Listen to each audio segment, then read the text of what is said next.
Bonjour à tous. Aujourd'hui, on vous présente un petit atelier quilling pour faire une carte d'anniversaire.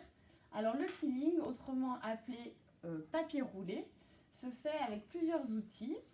Donc il vous faut tout d'abord un scalpel. Si vous n'avez pas de scalpel, un cutter fait l'affaire. Vous avez besoin d'un pinceau. Pour finir, vous avez besoin de l'outil à quilling. Pour réaliser les petits éléments en quilling que vous trouvez là, vous avez besoin de découper des bandes de papier d'environ 5 mm de largeur. Et la longueur, après, dépend de la taille des éléments que vous voulez faire. Alors, la première étape dans cette vidéo, on va réaliser une fleur en forme de navette ou d'œil. Donc, j'ai déjà découpé mes 5 bandes de papier à la bonne taille. Ensuite, vous munissez de l'outil de quilling. Vous glissez la bande de papier d'une extrémité, comme ceci. Et là, on commence à rouler le papier.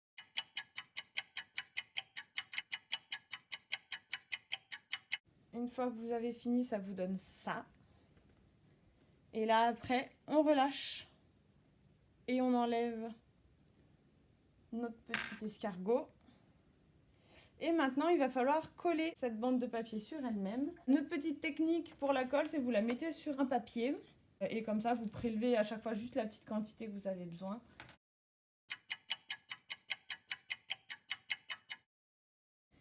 Et là, on referme. Hop. Et donc, voilà le résultat. On va laisser sécher le premier élément, le premier pétale. Et on fait pareil. Donc là, il y a 5 pétales à faire.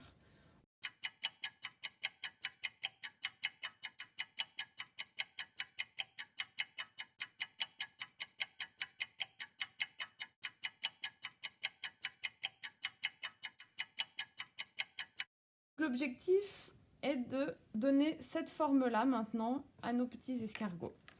Donc pour cela, vous prenez l'escargot dans votre main et là, pour former une navette ou un œil, on le pince de chaque côté et vous serrez un petit peu. On a nos 5 pétales et maintenant, il va falloir les coller entre eux. Alors pour ça, soit vous prenez votre pinceau, soit moi je préfère carrément prendre l'élément. Je le trempe un petit peu dans la colle. Et après, tout simplement, vous les positionnez les uns contre les autres. Alors, petite particularité sur les fleurs, moi j'ai réalisé des cœurs. Pour faire les cœurs de ces fleurs, j'ai découpé une bande de papier, donc pareil, d'une longueur d'à peu près 29 cm, mais du coup beaucoup plus fine pour qu'il y ait moins de relief. Et donc là, de nouveau, on glisse dans l'outil à quilling et on le roule. Comme les éléments tout à l'heure, je le trempe un peu dans la colle. Et je le positionne sur ma fleur. On va attendre que cette fleur-là sèche. Et on va partir sur le deuxième élément, le deuxième type de fleur, celle qui est faite avec le quilling en forme de goutte. Donc, même principe, j'ai déjà découpé mes bandelettes de papier. Donc moi, j'ai choisi de la faire en 2 couleurs différentes, en rose et en rouge. Et donc, c'est reparti. Vous prenez l'outil de quilling, vous roulez vos éléments.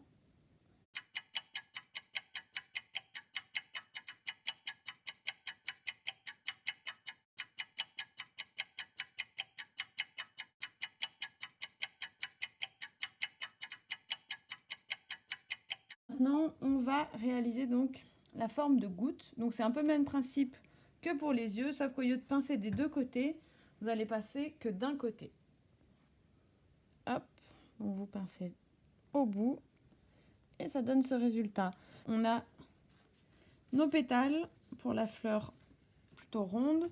Donc même principe que pour la fleur précédente. Nos 2 fleurs sont terminées. Voilà d'autres modèles de fleurs que j'ai réalisés en amont. À vous de choisir les couleurs et les tailles que vous souhaitez afin de créer votre carte. On va passer à la réalisation de la carte. Vous agencez les éléments comme vous le souhaitez. Le plus simple étant pour les coller de prendre l'élément et de faire comme pour les cœurs des fleurs, de les tremper dans la colle.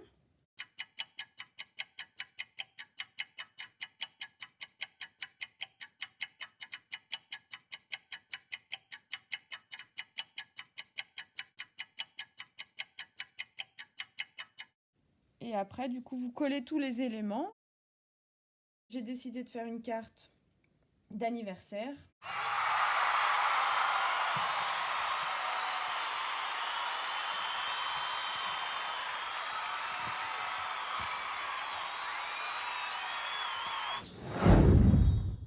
Pour aller plus loin, vous pouvez retrouver tous les livres de la médiathèque sur les loisirs créatifs, notamment celui-là sur le quilling.